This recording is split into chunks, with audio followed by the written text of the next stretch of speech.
Salut à toi! Aujourd'hui, je vais te parler de 3 erreurs financières qui ruinent littéralement l'avenir de milliers de personnes. Et le pire dans tout ça, c'est que la plupart des gens qui font ces erreurs ne s'en rendent même pas compte. Tu travailles dur, tu touches ton salaire, et pourtant, ton compte est vide à la fin du mois. Pourquoi? Parce que tu fais peut-être ces erreurs sans même t'en rendre compte. Tu te dis que tu gagnes bien ta vie, que tu mérites de te faire plaisir, et c'est normal, mais parfois, on se laisse un peu trop emporter. On achète ce nouveau téléphone, on s'abonne à un énième service de streaming, on sort au restaurant tous les week-ends, et puis on se retrouve à découvert sans comprendre pourquoi. Imagine un peu, tu travailles dur toute ta vie, et tu te rends compte que tu n'as pas assez d'argent pour profiter de ta retraite, pour voyager, pour réaliser tes rêves. Mais ne t'inquiète pas, je suis là pour t'aider. Alors reste bien jusqu'à la fin, parce que je vais non seulement te les dévoiler, mais aussi te donner des solutions concrètes pour les éviter. D'ailleurs, dis-moi en commentaire, quelle est, selon toi, la pire erreur financière qu'on puisse faire? On va parler de Sarah. Sarah gagne 2500 € par mois. Elle s'est dit qu'avec un tel salaire, elle pouvait se faire plaisir. Alors elle a craqué pour une belle voiture en leasing, 350 € par mois. Elle a trouvé un appartement super sympa, un peu plus cher que prévu, 900 € par mois, mais bon, elle le vaut bien. Et puis, il y a le dernier iPhone bien sûr. Et puis les abonnements Netflix, Spotify, Amazon Prime. Sarah aime bien se détendre après le travail. Et comment ne pas craquer pour une petite séance shopping chaque semaine? Il faut bien se faire plaisir, non? Et puis les restos entre amis le week-end, c'est sacré. Mais voilà, à la fin du mois, Sarah a un problème. Son compte est dans le rouge. Sarah est à découvert. Comment est-ce possible? Elle gagne pourtant bien sa vie. Eh bien oui, Sarah gagne bien sa vie, mais elle dépense encore plus. Elle vit un style de vie qui dépasse largement ce qu'elle peut se permettre. Le problème de Sarah, c'est qu'elle croit qu'avoir un bon salaire signifie pouvoir tout acheter. Si tu dépenses tout ce que tu gagnes, voire plus, tu es toujours pauvre. Alors comment éviter de tomber dans le même piège que Sarah? La solution, c'est le budget. Fixe-toi des limites pour chaque catégorie de dépenses, logement, nourriture, loisirs, etc.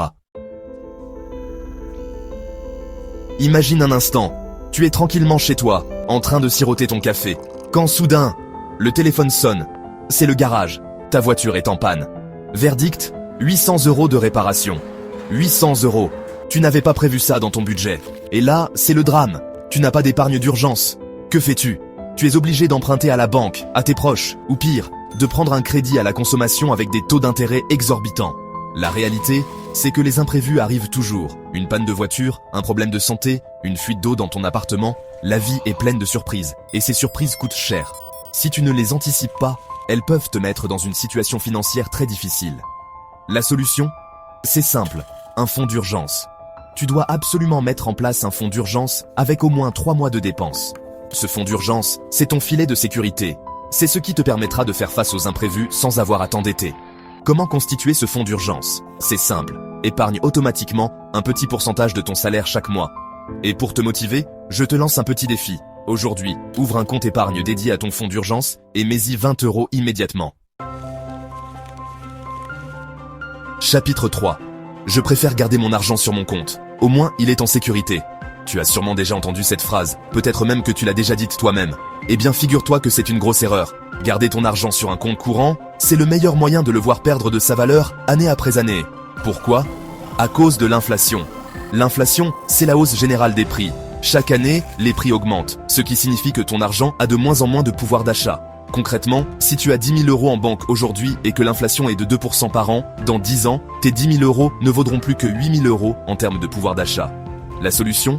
Investir. Mais attention, pas n'importe comment. Concentre-toi plutôt sur des placements intelligents et diversifiés. La bourse par exemple est un excellent moyen de faire fructifier ton argent sur le long terme. Tu peux investir dans des ETF, Exchange Traded Funds, qui te permettent d'investir dans un panier d'actions et de répliquer la performance d'un indice boursier. La règle d'or, c'est de ne jamais placer 100% de ton argent en cash. Voilà, tu connais maintenant les 3 erreurs financières qui ruinent l'avenir de trop de gens. Ne tombe pas dans le panneau, prends le contrôle de tes finances dès aujourd'hui.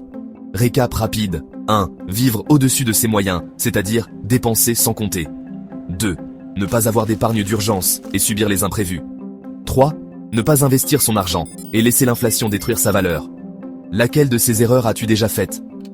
Dis-moi en commentaire, et surtout, quel est ton objectif financier cette année? Acheter une maison? Investir dans l'immobilier? Te constituer un fonds d'urgence? Partage tes projets avec moi.